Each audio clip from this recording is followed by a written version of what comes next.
Hi friends, welcome to Cooking Sparta.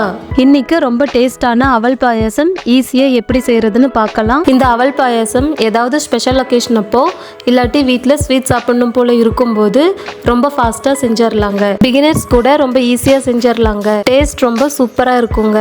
வாங்க வீடியோக்குள்ள போகலாம். ஃபர்ஸ்ட் ஸ்டவ் ஆன் பண்ணி ஒரு சாஸ்பேனை அடுப்புல வச்சு 1 கப் பொடிச்ச வெல்லத்தை சேர்த்துக்கலாம். இந்த வெல்லம் கரையிறதுக்கு 1/2 டம்ளர் தண்ணி சேர்த்துக்கலாம். இப்போ தண்ணியில வெல்லத்தை நல்லா கரைச்சுக்கலாங்க.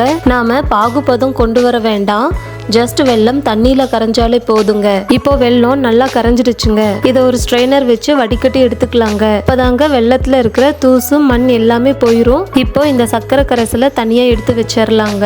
அடுத்து ஸ்டவ் ஆன் பண்ணி ஒரு கடாயை அடுப்புல வச்சு கடாய் சூடானதும் 3 டேபிள் ஸ்பூன் நெய் சேர்த்துக்கலாம். நெய் சூடானதும் ஒரு கைப்பிடி அளவு முந்திரியை நெய்ல போட்டு நல்லா ஃப்ரை பண்ணிக்கலாங்க. முந்திரி பொன்னிறமானதுக்கு அப்புறமா இது ஒரு கப்ல எடுத்துக்கலாம். அடுத்து அதே நெய்லயே ஒரு கைப்பிடி அளவு காஞ்ச திராட்சை ஆட் பண்ணி ஃப்ரை பண்ணிக்கலாம். திராட்சை நல்லா உப்பி வருங்க. அப்போ திராட்சையை ஒரு பவுலில் ட்ரான்ஸ்ஃபர் பண்ணிக்கலாம். அடுத்து அதே நெய்லேயே 1 கப் அவல் போட்டு நல்லா ஃப்ரை பண்ணிக்கலாம். 2 மினிட்ஸ் அவலை நெய்யில் நல்லா மிக்ஸ் பண்ணி விட்டுக்கலாங்க. இப்போ காய்ச்சி ஆற விட்டு 1/2 லிட்டர் தண்ணி சேர்க்காத கெட்டியான பாலை இதோட சேர்த்துக்கலாம். அடுப்பை லோ ஃப்ளேமில் வச்சு இதை நல்லா மிக்ஸ் பண்ணி விட்டுக்கலாங்க. அந்த பால்லையே அவலை வேக விடலாம், தண்ணி சேர்த்தக்கூடாதுங்க. இப்போ இதோட 1/2 டீஸ்பூன் ஏலக்காய் தூள் சேர்த்துக்கலாம். இதை லைட்டா மிக்ஸ் பண்ணி விட்டுக்கலாங்க. பாருங்க பால் நல்லா சுண்டிருச்சு. அதனால 1/4 லிட்டர் சூடான பாலை இதோட சேர்த்துக்கலாம்.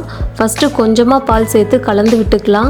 அடுத்து மீதி இருக்கிற பாலையும் சேர்த்து நல்லா மிக்ஸ் பண்ணி விட்டுக்கலாம். இப்ப பாருங்க அவல் நல்லா வெந்துருச்சுங்க. இதோட வறுத்த முந்திரி திராட்சையை சேர்த்துக்கலாம். அடுப்பை ஆஃப் பண்ணிட்டு சர்க்கரை கரைசல் ஆட் பண்ணி நல்லா மிக்ஸ் பண்ணி விட்டுக்கலாங்க. இப்போ சூப்பரான அவல் பாயாசம் ரெடி. இதை ஒரு பவுல்ல ட்ரான்ஸ்ஃபர் பண்ணி சர்வ் பண்ணலாம். நீங்க செஞ்சு பார்த்துட்டு உங்க ஃபீட்பேக்கை கமெண்ட் பாக்ஸ்ல சொல்லுங்க. உங்களுக்கு இந்த வீடியோ பிடிச்சிருந்தா லைக் பண்ணுங்க, ஷேர் பண்ணுங்க, சப்ஸ்கிரைப் பண்ணுங்க. மறக்காம சைட்ல இருக்க பெல் பட்டனை கிளிக் பண்ணுங்க. தேங்க்ஸ் ஃபார் வாட்சிங்.